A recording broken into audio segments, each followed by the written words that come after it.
अस्सलाम वालेकुम, कैसे हैं आप सब। Welcome back to my channel.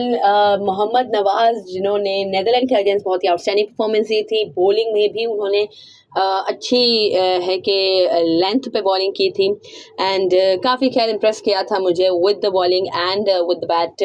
तो खैर उन्होंने आज कॉन्वर्सेशन की है पीसीबी के ऑफिशियल यूट्यूब पेज पे।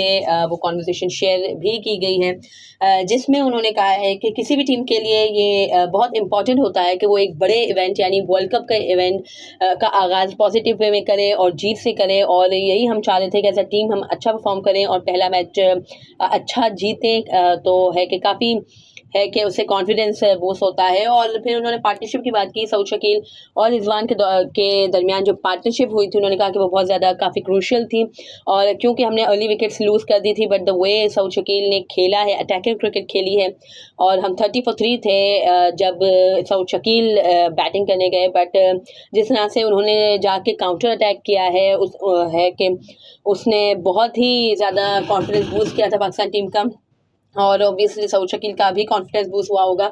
और फिर खैर उन्होंने कहा कि अनफॉर्चुनेटली वो परफॉर्मेंस जो उनकी पार्टनरशिप थी वो थी बहुत अच्छी सऊद और रिजवान की, बट अनफॉर्चुनेटली वो इसको फिनिश नहीं कर सके या उसको ज़्यादा डीप नहीं लेके जा सके। प्लान यही था कि वो दोनों ज़्यादा डीप जाएंगे, बट अनफॉर्चुनेटली वो नहीं इस प्लान को एग्जीक्यूट कर सके। और फिर जिस तरह से नवाज़ और शादाब की पार्टनरशिप हुई थी, तो उन्होंने कहा कि जिस तरह से मेरी और शादाब की जो पार्टनरशिप हुई वो जब भी खैर 190 for 6 था पाकिस्तान, और हमारा प्लान जब यही था कि अभी काफ़ी ओवर्स पड़े हैं तो हमें जस्ट अपनी इनिंग को डीप लेके जाना है, और फिर इसके बाद हम देखेंगे 45 ओवर तक हमें अपनी इनिंग्स को डीप करना है, इसके बाद हम देखेंगे।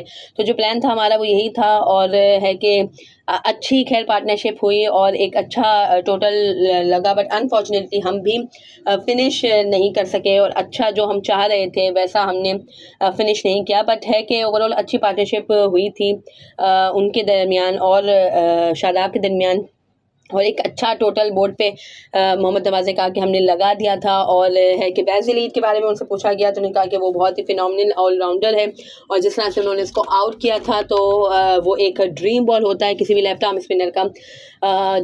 जिस बॉल पे उन्होंने विकेट ली थी बैज़िल की के है कि एक लेफ्ट आर्म स्पिनर के लिए उन्होंने कहा कि बहुत ही अच्छा ये बॉल होता है, ड्रीम बॉल होता है कि बॉल ड्रिप होके अंदर आए और फिर टर्न हो। तो उस पर खैर उन्होंने विकेट मिली, और उन्होंने कहा कि आई थिंक बॉलिंग की वजह से मुझे काफ़ी ज़्यादा कॉन्फिडेंस मिला है लास्ट मैच की परफॉर्मेंस है, और उसी को इंशाल्लाह कंटिन्यू करेंगे, और जो भी टीम आएगी उसके अगेंस्ट इंशाल्लाह अच्छा परफॉर्म करेंगे और कोशिश करेंगे कि हम मैच जीतें। और फिर कंडीशंस के हवाले से उन्होंने कहा कि कंडीशंस बैटिंग के लिए काफ़ी सूटेबल हैं, बट जैसे जैसे उन्होंने कहा कि टूर्नामेंट आगे बढ़ेगा यानी पिचेस थोड़ी सी यूज़ होंगी, ज़्यादा इस्तेमाल होंगी, तो फिर बॉल थोड़ा टर्न होना भी शुरू होगा। But I don't think so, because 9 venues total use किए जा रहे हैं इस वर्ल्ड कप के लिए, तो एक वेन्यू पे कितने ही मैचेस हो जाएंगे, ज़्यादा से ज़्यादा 2 या 3 मैचेस ही हो रहे हैं, तो इतना ज़्यादा कोई विकेट पुराना होगा नहीं, और लास्ट में भी जाके आई डोंट थिंक कि टर्न मिलेगा। ये इसी तरह की फ्लैट पिचेस रहने वाली हैं। खैर मुझे लगता है ये क्योंकि इतना ज़्यादा मैचेस होंगे ही नहीं, अगर 2-3 ग्राउंड्स होते हैं और फिर उस पर ज़्यादा मैचेस, क्योंकि 48 मैचेस है टोटल वर्ल्ड कप में, तो है कि तो एक पॉइंट ये हो सकता था कि फिर ज़्यादा पिच यूज होगी, ज़्यादा मैचेस होंगे उस पिच पे, तो फिर थोड़ा सा टर्न मिलेगा स्पिनर्स को, but I don't think so, क्योंकि एक पिच पे ज़्यादा मैचेस नहीं हो रहे बिकॉज 9 वेन्यूज़ हैं। और फिर खैर उन्होंने कंडीशंस के हवाले से तो कहा ही कि बैटिंग फ्रेंडली हैं, और ज़्यादातर सब जगह बैटिंग फ्रेंडली ही हैं, और हम यही कोशिश करते हैं कि हम कंडीशंस को जल्दी अडेप्ट करें, और है कि इसी तरह से इंशाल्लाह आगे भी अच्छी परफॉर्मेंस देंगे और कोशिश करेंगे कि मैच जीतें। और फिर जो इंडिया के अगेंस्ट जो हमारा मैच हुआ था एशिया कप में, उसके हवाले से उन्होंने बात किया कि जो हो चुका वो पास्ट है, वो हिस्ट्री का हिस्सा है, और अगर आप देखें तो लास्ट 1 साल में उन्होंने काफ़ी अच्छे मैचेस जीते हैं पाकिस्तान के अगेंस्ट। इंडिया ने काफ़ी अच्छे इंपॉर्टेंट मैचेस जीते हैं, और उसका हमें इफेक्ट लेकिन नहीं होना चाहिए, बिकॉज जो हो चुका वो गुजरा हुआ दिन है। नए दिन के साथ न्यू डे पे जो टीम अच्छा खेलेगी वो जीतेगी, और पॉजिटिव सोच हमें रखनी चाहिए, और पॉजिटिव सोच के साथ हमें जाना चाहिए।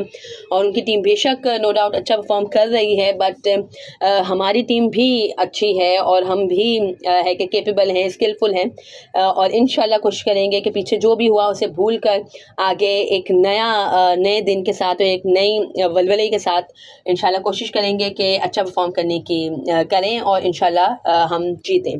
और फिर है कि वाइट बॉल क्रिकेट के बारे में उनसे पूछा गया कि जो अभी हमारा श्रीलंका के अगेंस्ट कल मैच है उसके हवाले से पूछा गया। उन्होंने कहा कि वाइट बॉल में ऑन द डे जो टीम अच्छा खेलती है वो टीम जीतती है, और है कि हमारी यही कोशिश होगी कि हम अपनी पूरी स्किल्स को यूज़ करें, उसको यूटिलाइज़ करें, और है कि अच्छी परफॉर्मेंस दें ताकि सामने वाली टीम अंडर प्रेशर आए और हम मैच जीतें इंशाल्लाह। So that was it from the conversation of Mohammad Nawaz. और काफ़ी खैर उन्होंने डिसेंट आई थिंक डिसेंट बात की है। और है कि इंडिया वर्सेस पाकिस्तान का मैच गो के अभी थोड़ा दूर है, हमें अभी श्रीलंका से खेलना है, बट स्टिल है कि उसके बारे में भी जो की राय थी वो भी सही थी। बट एक पॉइंट मुझे ये लगा कि जाना चाहिए, यानी भूलना चाहिए, इफ़ेक्ट नहीं होना चाहिए, ये बात नहीं होनी चाहिए, इफ़ेक्ट नहीं होगा, भूल जाना चाहिए। और है कि नए डे के साथ हम चाहिए, मतलब हम जाएंगे, हम भूल के हम नए जोश और वलवले के साथ जाएंगे, ये चीज़ होनी चाहिए। ये चीज़ थोड़ी सी मुझे लगी कि इस तरह से नहीं होना चाहिए। और ऑब्वियसली जो हो चुका वो क्योंकि यूनुस खान भी हमेशा ये बात करते थे कि रिकॉर्ड्स स्टैट्स हर दिन नए होते हैं, हर दिन नया होता है, हर दिन नए रिकॉर्ड्स बनते हैं, नए होते हैं तमाम। तो जो रिकॉर्ड्स हैं, क्योंकि मुझे याद है 2009 में दैट वाज फर्स्ट टाइम जब किसी भी आईसीसी टूर्नामेंट में हमने इंडिया को फर्स्ट टाइम डिफीट दी थी, और वो 2009 की चैंपियंस ट्रॉफी थी। और इससे पहले हमेशा यही बातें होती थी कि आईसीसी इवेंट्स में पाकिस्तान ने नहीं हराया है, आईसीसी इवेंट्स में नहीं हराया है। तो हमेशा यूनुस खान का यही परसेप्शन होता था कि रिकॉर्ड पे मैं बिलीव नहीं करता, और है कि हर दिन नया होता है, हर दिन नए रिकॉर्ड बनते हैं, और हम फोकस हैं और हम अच्छा परफॉर्म करेंगे इंशाल्लाह, और हम कोशिश करेंगे कि इंडिया को डिफीट दें। और है कि पाकिस्तान ने डिफीट दी थी इंडिया को, आई थिंक 54-58 रन के अच्छे बड़े मार्जिन से डिफीट दी थी और ऑल आउट कर दिया था इंडिया को। एंड दैट वाज फिनोमिनल जब पाकिस्तान सेमीफाइनल में भी पहुंचा था चैम्पियंस ट्रॉफी के। 2019 T20 वर्ल्ड कप पाकिस्तान ने जस्ट विन ही किया ही था, और फिर थोड़ा टाइम बाद चैम्पियंस ट्रॉफी हुई थी और साउथ अफ्रीका में हुई थी। स्टिल आई रिमेंबर सेंचुरियन के मैदान पे पाकिस्तान ने इंडिया से मैच विन किया था। और इससे पहले पाकिस्तान है कि जो वेस्ट इंडीज़ से मैच विन कर चुका था, और है कि इसके बाद सेकंड मैच था हमारा इंडिया से, और फिर इसके बाद हमें ऑस्ट्रेलिया से मैच खेलना था, जो पाकिस्तान ने बड़ी ही, जब राना नवीदुल हसन ने बड़ी ही कोई फिनोमिनल बॉलिंग कराई थी, Pakistan was about to lose that match quite convincingly, but Rana Navedul Hasan ने बहुत ही कोई फिनोमिनल बॉलिंग कराई थी, और फिर है कि पाकिस्तान को काफ़ी क्लोज ले गए थे, बट स्टिल है कि हम हार गए थे। और वो हार कर इतना ज़्यादा डिपेंड नहीं, इतना ज़्यादा हमारे लिए इंपॉर्टेंट नहीं थी, बिकॉज हम ऑलरेडी सेमीफाइनल के लिए क्वालिफाई कर चुके थे। बट सेमीफाइनल में हम न्यूजीलैंड से हार गए थे, यूनुस खान से जब एक कैच ड्रॉप हो गया था। एनीवेज बहुत सारे इस तरह के तो यादें होती हैं, बट स्टिल खैर मेन पॉइंट ये है कि जो हो चुका वो पास्ट है। इट डजेंट मैटर कि अगर इंडिया से हम कभी जीते नहीं हैं आईसीसी ओडीआई वर्ल्ड कप में, तो ऐसा कभी होगा ही नहीं। इट कैन हैपन एंड इंशाल्लाह इट विल हैपन, और अभी ही होगा इंशाल्लाह, ये लगता है मुझे। इंशाल्लाह खैर ऐसा होगा। और वही बात है कि जो हो चुका वो पास्ट है, और आगे हमें नए जोश और नए बलबले के साथ जाना है।